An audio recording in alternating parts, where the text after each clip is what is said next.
Por acompanhar o nosso programa. É um privilégio representar o Senhor e ministrar a sua palavra mais uma vez. Eu espero que você seja fortalecido e abençoado com o nosso estudo de hoje.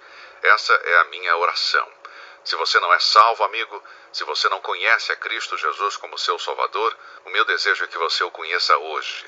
A vontade de Deus para uma pessoa é sempre o melhor.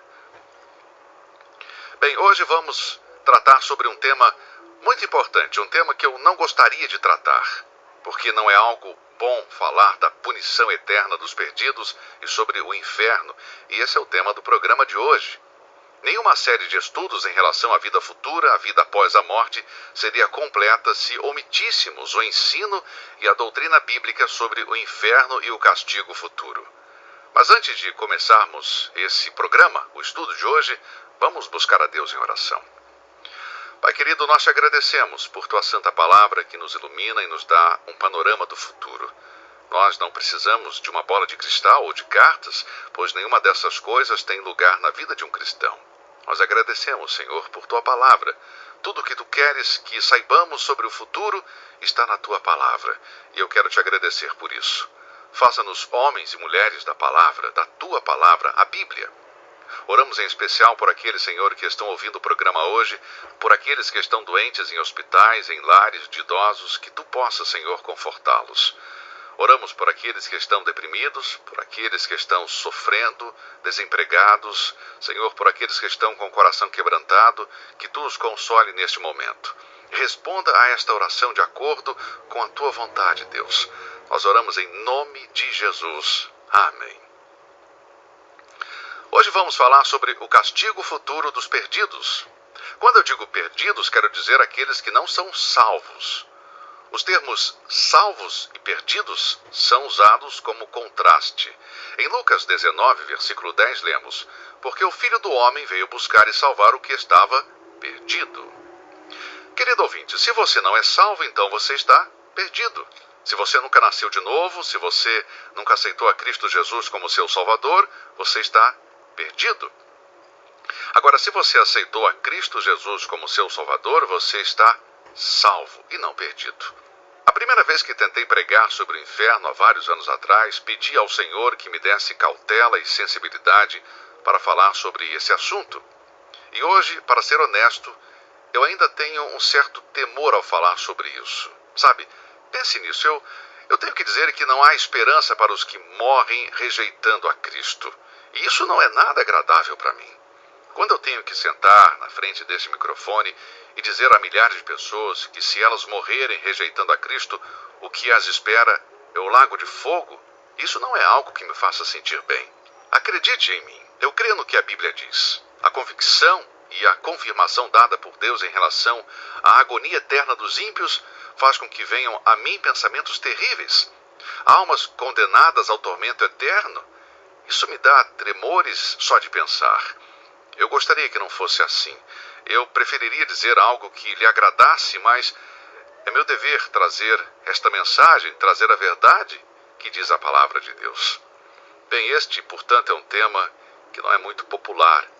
Desde uma época memorável, quando Jonathan Edwards pregou sua poderosa e famosa mensagem Pecadores nas mãos de um Deus irado, a doutrina do castigo eterno para os perdidos foi sendo gradualmente obscurecida. Um jornal publicou a seguinte nota: um capelão naval disse que alguns oficiais da Marinha o proibiram de dizer aos seus homens que eles poderiam ir para o inferno. Este capelão, um veterano de Pearl Harbor, disse que um dos seus superiores o ouviu pregar sobre arrependimento e sobre a condenação eterna e jurou que ninguém mais iria pregar sobre o inferno em sua embarcação. Bem, querido ouvinte, isto na atualidade é normal. Um humorista de renome internacional que morreu há muitos anos atrás se referiu ao céu como um lugar extremamente chato, povoado por um grande número de religiosos pedantes e indivíduos desagradáveis. E acrescentou: o inferno vai ter o pior clima, mas sem dúvida a companhia será muito mais alegre e animada. Ah, amigo, eu sinto pena desse homem, sabia? Claro que ele não acreditava no inferno, pois ele insistiu que aqueles que fizessem o seu sepultamento não fizessem nada religioso ou cristão. Ele disse: vocês podem até ler o Salmo 23, mas não leiam nada que fale do inferno e fogo no meu funeral. Bem, ele pode ter sido um comediante, mas nenhum tipo de humor o salvaria da agonia e angústia que a sua alma estava por experimentar. A melhor coisa que este humorista disse sobre o Senhor Jesus foi que ele foi o melhor homem que já viveu. Sim, Jesus foi o melhor homem, mas este elogio não o ajudou em nada. O Senhor Jesus responde a todos os elogios com as palavras: você deve nascer de novo. Deus descreve cada pessoa que rejeita e zomba sua palavra como ondas impetuosas do mar que escumam as suas mesmas abominações, estrelas errantes para as quais está eternamente reservada a negrura das trevas. Judas capítulo 1, versículo 13. Um dia as coisas vão dar a volta, e aquele que habita nos céus se rirá. Salmos 2, versículo 4. Eu sinto muito por este humorista e por milhares de pessoas, seguidores, que como ele morreram sem Cristo e conscientemente passarão a eternidade de tormento e fogo no inferno. Este humorista disse que poderiam ler o Salmo 23 em seu funeral, pois ele não faz nenhuma referência ao inferno ou castigo. Bem, eu não quero propor um debate teológico sobre o conteúdo deste Salmo de Davi, mas podemos dizer, sem medo de contradição, que o conhecimento bíblico deste comediante foi o seu próprio prejuízo. O autor do Salmo do Bom Pastor é também o autor da vida e do futuro. A profecia bíblica sobre o futuro é clara e precisa. O mesmo Espírito Santo que inspirou o Salmo 23 escreveu as mesmas passagens que hoje vamos estudar em nosso programa. Primeiro vamos rever algumas teorias falsas sobre o futuro e o inferno. Existem muitas teorias conflitantes quanto a esta questão. As teorias que eu vou citar agora devem ser listadas como falsas. São teorias humanas que não têm o apoio da palavra de Deus. Portanto, vamos fazer somente uma breve referência a cada uma delas. Primeiro temos a imortalidade condicional. Esse é um termo teológico. Não se encontra literalmente na Bíblia. Esta teoria baseia-se na ideia errada de que todo aquele que não receber a vida eterna vai morrer como os animais e deixará de existir. Esta teoria diz que se não receber o dom da vida eterna, você não precisa se preocupar em relação ao futuro. Se um homem morre sem ter a vida eterna, ele não será punido com o tormento eterno, ele será apenas destruído e não saberá nada sobre o seu futuro. Esta teoria da aniquilação não é bíblica, amigo. Depois temos a teoria do universalismo. A teoria universalista fala sobre uma redenção universal. Como, por exemplo, alguns versículos bíblicos são usados para provar que Cristo morreu por todos e, portanto, todos são salvos. Bem, o universalismo usa versículos como o de Colossenses 1, versículo 18, a quem anunciamos admoestando a todo homem e ensinando a todo homem em toda a sabedoria, para que apresentemos todo homem perfeito em Jesus Cristo. O apóstolo Paulo não queria dizer que todo homem na face da terra será apresentado perfeito em Cristo. As palavras todo homem somente podem se referir àqueles que receberam esta carta, ou seja, os santos e fiéis irmãos em Cristo. Colossenses 1, versículo 2. Esta teoria não nega que todos os homens estão perdidos pelo pecado, mas diz que todos os homens serão salvos e alcançarão a vida eterna. Mas o universalismo ignora o fundamento bíblico que diz que a salvação e a vida eterna são apenas para aqueles indivíduos que aceitam este presente.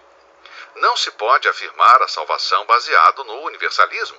Você deve crer no Senhor Jesus Cristo para ser salvo. Assim declara a palavra de Deus em Romanos 10, 13. Porque todo aquele que invocar o nome do Senhor será salvo. E muitas outras passagens da Bíblia deixam isso muito claro. Atos 4, 12 diz: E em nenhum outro há salvação, porque também debaixo do céu nenhum outro nome há, dado entre os homens pelo qual devamos ser salvos. Não há salvação fora da fé e aceitação pessoal de Jesus Cristo. Bom, depois temos o que chamamos de teoria da restauração. Esta teoria, é claro, não apoia a realidade do inferno e atrai os universalistas, pois ela não nega que todos os homens estejam perdidos, mas que em algum momento e em algum lugar toda a criação, incluindo Satanás e os seus anjos caídos, serão restaurados ou reconciliados com Deus. Bom, esta é uma teoria absurda, pois contraria a razão e o senso comum. Os defensores se baseiam em 2 versículos e citam as palavras do Senhor Jesus. Em João 12:32 lemos: "E eu, quando for levantado da terra, todos atrairei a mim." Agora devemos ter cuidado para não usar as palavras do Senhor fora do contexto e acreditar no ensino herético desta teoria. O nosso Salvador nunca disse que todos os homens seriam salvos através da sua crucificação. Certa vez li um comentário sobre o Evangelho de João que dizia que a analogia de outros textos mostram claramente que o único sentido racional é que a crucificação de Cristo iria atrair pessoas de todas as nações, tanto gentios como judeus. Também é possível que este versículo tenha uma aplicação futura. No versículo anterior, ou seja, o 31, que está conectado ao 32, Jesus falou do futuro, quando o príncipe deste mundo será expulso.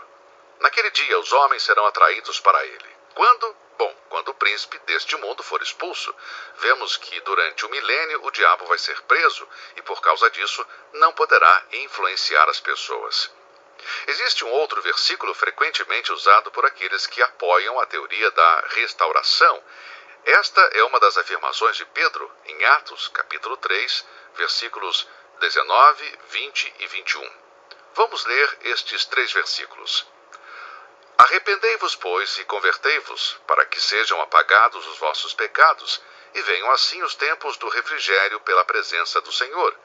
E envie ele a Jesus Cristo, que já dantes vos foi pregado, o qual convém que o céu contenha até os tempos da restauração de tudo, dos quais Deus falou pela boca de todos os seus santos profetas desde o princípio."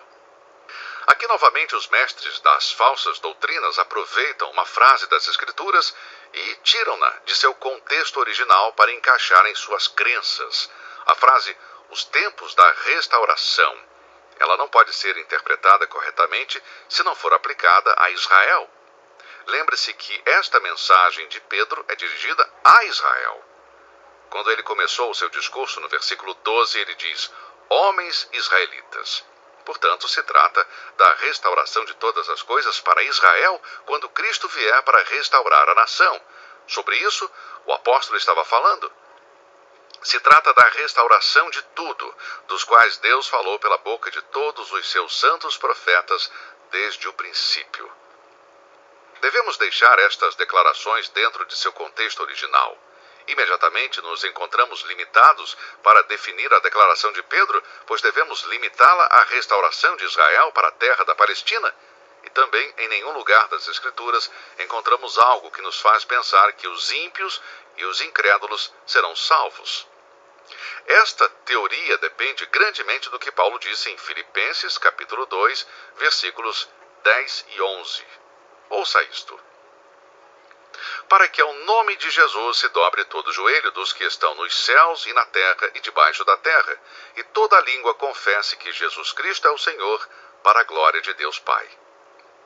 Meu querido amigo ouvinte, essa passagem significa que toda criação, animada ou inanimada, no céu, na terra ou debaixo da terra, confessará, ou seja, declarará publicamente que Deus, o Pai, deu seu Filho.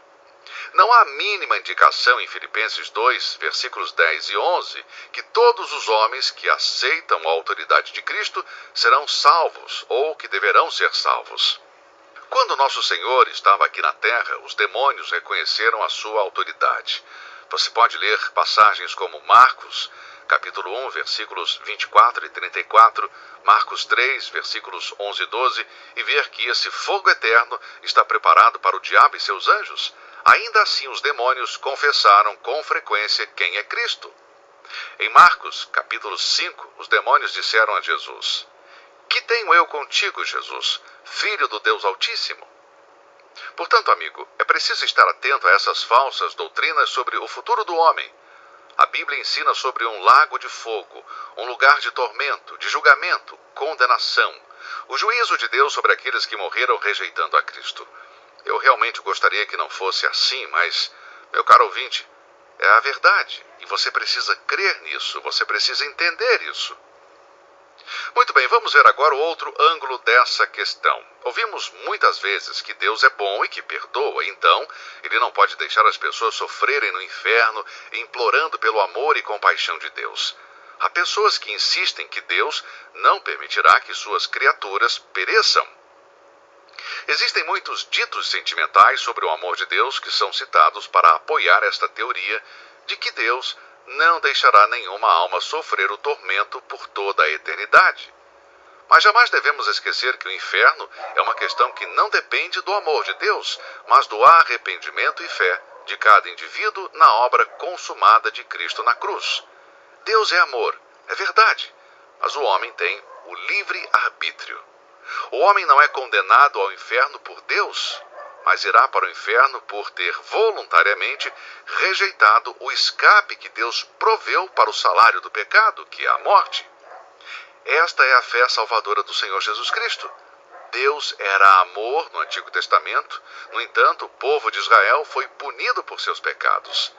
Deus é amor, amigo, mas não abre as portas da prisão para aqueles que estão pagando por seus crimes. Esse é o tratamento justo que a sociedade tem que proteger as pessoas contra os criminosos. O céu não seria um lugar seguro ou desejável se não houvesse nenhuma proteção contra o mal. Se as pessoas mais estivessem no céu, seria um insulto à justiça e honra de Deus se Ele permitisse que os injustos, aqueles que rejeitaram a Cristo, compartilhassem a eternidade com aqueles que amam o Senhor Jesus. A consequência natural e inevitável do pecado é a punição. O fato de punir uma criança não significa que os pais não a amam. O pecado condena, assim como o fogo queima, e Deus justifica isso ao fazer cumprir a lei. Aquilo que o homem semear, isso também ceifará. Uma vez alguém veio e me disse: sabe, eu não posso acreditar que um Deus amoroso mande alguém para o inferno. E então eu respondi: não, na verdade, eu concordo com você também. Se ele acabar no inferno, não é porque Deus o mandou para lá, mas porque esta pessoa escolheu ir. Deus tem algo melhor para você, amigo. Deus tem preparado um escape. Deus não quer que ninguém pereça, senão que todos cheguem ao arrependimento. Mas você precisa vir da maneira que Deus estabeleceu. Deus tem apenas uma maneira de salvar as pessoas, e é através da pessoa de Cristo Jesus. Jesus disse em João 14,6, eu sou o caminho, a verdade e a vida, ninguém vem ao Pai senão por mim. Não há outro caminho, não há outra maneira. Você deve aceitar isso assim como é. Agora, o que faremos quanto ao inferno? O inferno é um lugar real? Bem, algumas pessoas estão enredadas no pensamento. Tomara que não. Alguém disse uma vez que o fogo do inferno são os tormentos da consciência. Temos a certeza de que os tormentos da consciência farão parte do castigo eterno, mas o inferno não consiste apenas disso. Não podemos concordar com aqueles que dizem que o inferno é a sepultura. Quando o homem rico morreu e foi para o inferno, ele gritou: tem misericórdia de mim, porque eu estou atormentado nesta chama. Encontramos isso em Lucas 16, versículo 24. É claro que ele não estava apenas na sepultura. Seu corpo estava na sepultura, mas o seu espírito não. Ele estava no inferno sendo atormentado. Ele tinha 5 irmãos que gostaria que fossem salvos para não acabarem nesse lugar de tormento. Agora, se seus 5 irmãos tivessem se arrependido e sido salvos, esta conversão não os teria livrado do túmulo, porque foi estabelecido aos homens morrerem uma só vez. Agora seus 5 irmãos estão mortos. O arrependimento, a conversão, irá os livrar do inferno, mas não do túmulo. Meu amigo, o túmulo e o inferno não são a mesma coisa. Os corpos de todos os homens, exceto aqueles crentes que estiverem vivos quando o Senhor vier, voltarão à terra. O inferno não é a sepultura. O corpo do homem rico estava morto, mas esse homem sabia que sua alma estava em um lugar tangível e real. Sim, o castigo futuro existe e será literal. Bem, eu quero agradecer por você ter acompanhado este estudo hoje. Por favor, ore por mim, enquanto continuo com esta série de estudos, pois não é fácil tratar sobre esse tema. Que Deus te abençoe muito, abençoe você e a sua família. E eu te espero no nosso próximo programa. Até lá!